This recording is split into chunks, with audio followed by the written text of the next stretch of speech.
Hello, my name is Regina Miller, and I'm coming to you with one of my favorite stories of how I was a teen mom that became a mother from taking care of my kids to now my kids don't mind taking care of me.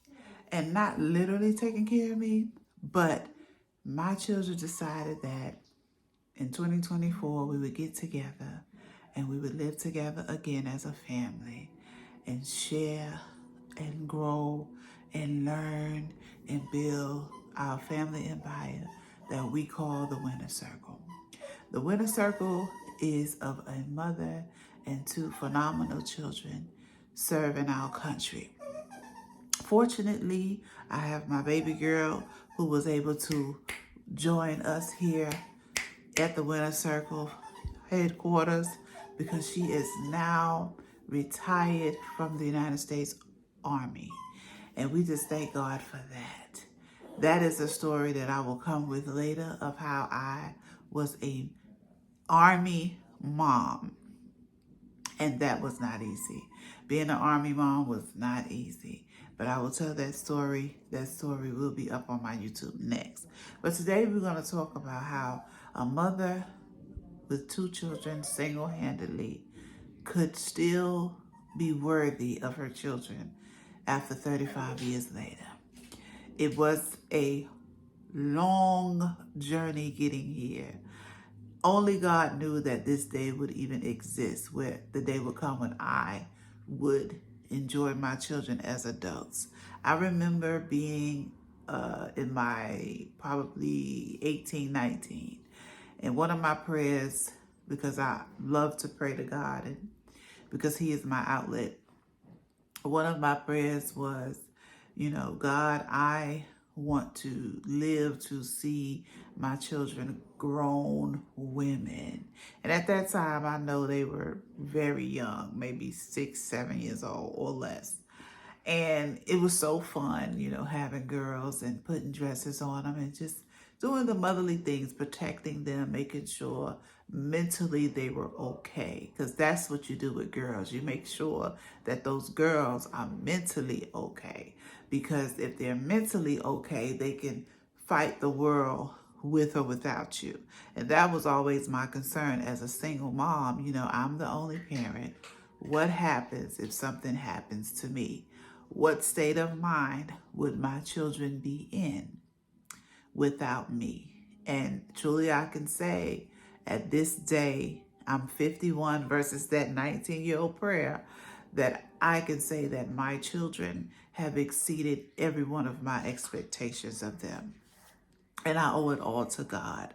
A lot of praying. That's why I always say prayer works. Prayer truly is the key to a successful family.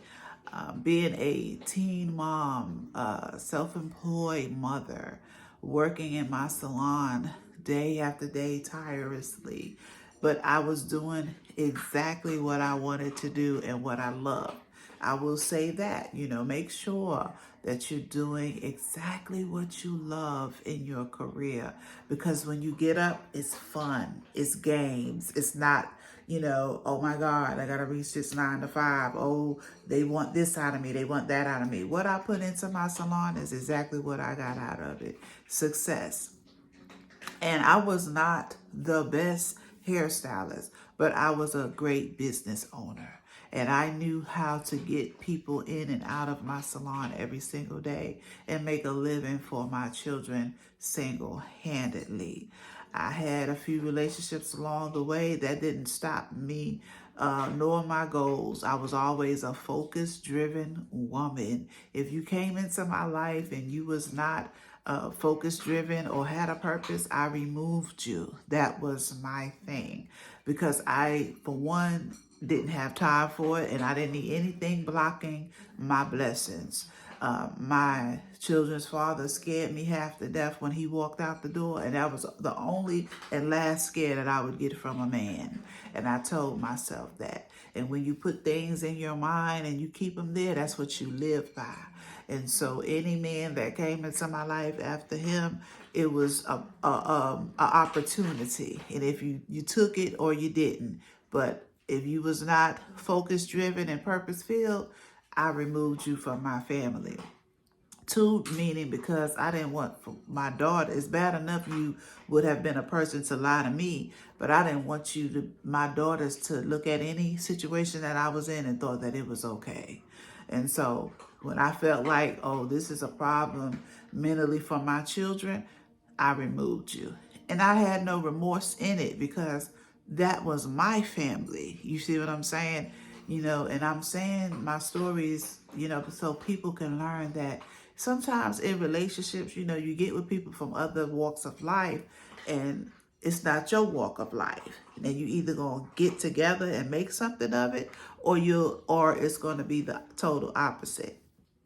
For me, I wasn't kind when it came to relationships because I was so purpose driven and purposeful in my life that I refused to do anything else. I mean, that's just the bottom line. And when I knew that the light bill, the water bill, and the grocery and the care of my kids was on my shoulder, I had to stay focused and nothing else mattered. I didn't date men who didn't take care of their children. If I saw that you wasn't taking care of your children or it was a problem in there somewhere, you definitely had to be removed. Why? Because I'm already a single mom. Why would I date somebody who's not taking care of their kids and I had no help with mine? I have to respect another woman in that aspect of thinking. So, I always say raising my children and being a mother was the best thing that I ever did in life because it seemed like that's the only thing I really ever did in life. And so in 2024, my daughters proved that to me when we came together as they were adults. Because I learned from the hair salon life and conversations with hundreds of thousands of women throughout my 38-year career. I realized that all children don't want to come home to their parents no more. And all parents don't want children to come home. And so for my family to want to be in my presence as adults and want to come together, and I wanted that totally also, I knew that God was again answering my prayers. Seeing them grow as adults and then living with them as children and adults, come on, I am living my dream. And I just wanted to share that testimony today with someone because people need to hear good things. It's so much going on. I mean, in this world, I sometimes have to just blank it out. But what I will do is what God is assigned me to do, and that is tell the truth. Tell my stories, change a life, one sister or brother at a time. Life is only what you put in is what you're going to get out.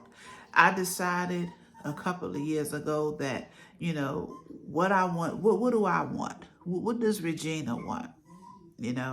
And I've been single for, I think, 12 years from my last husband and divorced from my last husband. And I really, truly said no more, because I've tried and I realized, sometimes things are not for you. And then I also had to think, well, Regina, remember when you dated such and such husband? Remember when you dated such and such husband? Remember when you dated such and such husband? Maybe that's my punishment from God to not have my own husband. We have to be truthful with ourselves. I don't care about telling my stories because that's why God has me here to tell my stories, to tell my truth so that you women and men can get right. I have people that I look up to and they tell their stories and they motivate me. And back to my story. I had to look myself in the mirror and say, hey, all those times you slept with somebody else's husband, maybe this ain't for you. Come on now, feel what's wrong, baby. Maybe it just ain't in you to have a husband because that's your punishment because you ain't had a business sleeping with somebody else's husband. Sometimes we just have to be honest with ourselves. And I'm okay with that. I'm okay with that because like I said, this world don't owe me nothing. Don't owe me a thing. I am more grateful to God than anything for not punishing me even worse. Okay. So to be single, for the last 12 or 13 years, and to just enjoy who I am and finally get to know me and stop thinking outside the box of what if with this person or what if with that person. I started thinking, what if with me? What if with me? And then I also started thinking, just like the sleeping with somebody else's husband. Well, I ain't got no husband. I started thinking some other things that may be going on with me that I might not understand. But then I think back to, oh, okay, well, maybe, because, what goes around comes around is a true saying, right? But God is a merciful God. He is a omni-giving God. And so with his children, he might not be so harsh with us, but he will set us down. And so my grandmother told me a story. She said, granddaughter, she said, all you need is a friend. You don't really need the husband. Stop trying to get married all the time. My little puppy just trying to get my attention, and I just can't figure out what he wants because I done gave him everything. I'm doing a talk right now, honey. Just give me a second. It's nothing that you need that I haven't given you other than my lap, and I don't want you in my video. Come on, somebody. So to wrap this up, what I'm saying is be true to yourself. Be transparent with yourself. Yourself matters. Don't worry about what nobody else thinks, say, or do concerning you. What are you doing concerning you? What are you changing concerning you? Are you checking yourself? Are you realizing that a lot of things are happening to you, but it's because of you, whether good or bad? I got the good, but I got some bad ends too. But I have to live with that. But God could have did worse. Who cares about not having a husband? He did give me a friend, that friend that my grandmother was telling me about. I got a good friend. I call him my OG. He's a good friend. That's all you need. You just need somebody good that you can trust in your life. We think we need all of these things. Sometimes we don't need those things. They're not for us. And if you ruined it for yourself like I did then, and I'm going to give myself that credit that I literally ruined it for myself. Because I literally, I did that. I did those things. I repented. God forgave me. But you still got to pay for some of your sins sometimes. Because we know right from wrong as individuals. We know right from wrong. Now, whether you choose to do right or wrong, that's up to you. But you still need to be accountable and honest with yourself about why things are not going the way they're supposed to go because of something you did or did not do. That's just like somebody who was an alcohol all of their life, or a drug addict all of their life. And then you get older and something happens to your body because of what you've been doing all of your life. Who is the fault for that? Who is the fault for that? Do you sit down and think, well, hey, I'm going to get old, or one day I'm going to get older? I think we all should just look ourselves in the mirror and just in 2024, just start fixing ourselves. Just start reevaluating who we are, reevaluating our sins, and if you haven't asked God to forgive you, start asking him to forgive you. We're not perfect beings. We're going to do these things. There's trillions and millions of women who sleep with somebody else's husband. There's trillions and millions of men who sleep with a married woman. Like, it's happening all around us. But you don't have to be that person. I'm not that person anymore. I've been delivered, set free. And I even asked the woman who I was with her husband to forgive me before she died. I sure did. She knew my name. She knew exactly who I was. She knew exactly. I mean, it's a life situation. We do things in life that we have to do to get by. Women have choices. That's why I love being a woman. I had choices. I choose not to struggle. I choose not to go out in the street and do drugs for anything. I choose not to have to beg bread for things that I needed. I choose that life. And sometimes the choices I made to get those things, that's between me and God. But today I can truly say I'm fully delivered, I'm set free, and I thank God for it.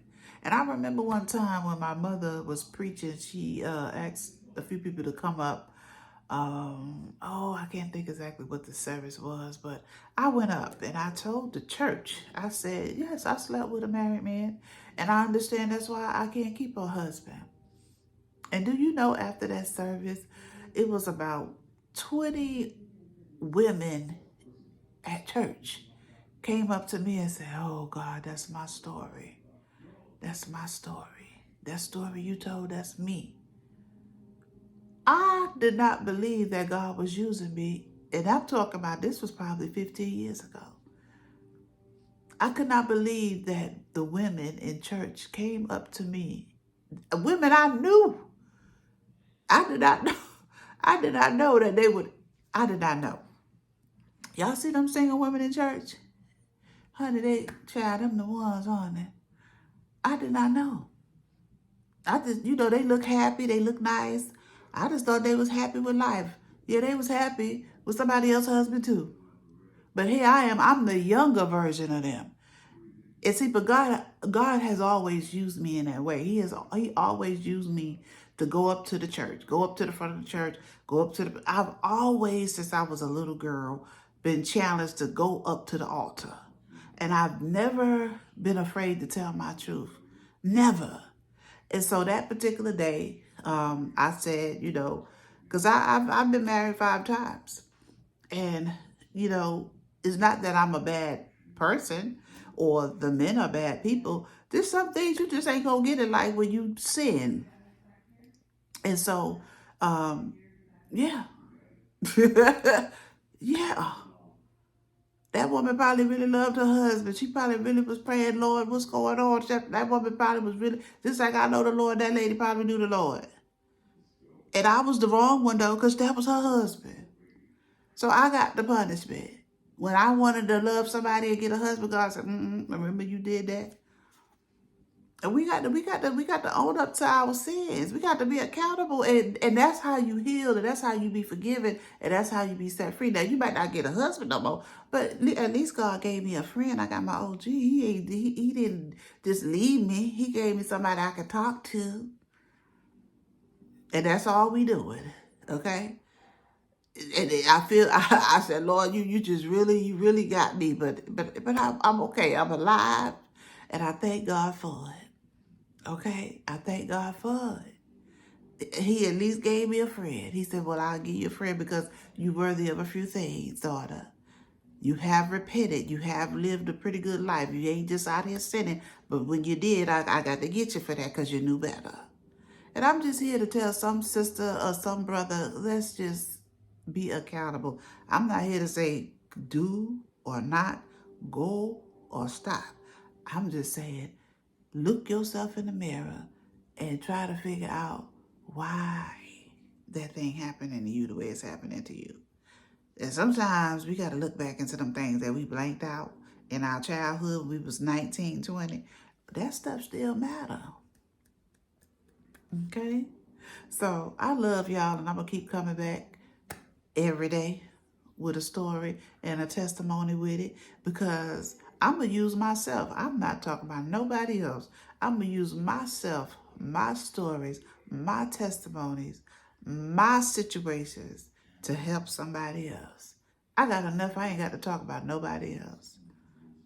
When you see me, you see a whole lot of healing, a whole lot of deliverance, and a whole lot of God setting me free, honey. That's why I can live my peaceful life with my amazing children, smile every day, and be grateful for waking up. Get dressed like I'm going somewhere when I ain't, because God has truly been good to me. Even when I was not good to myself. You heard it here.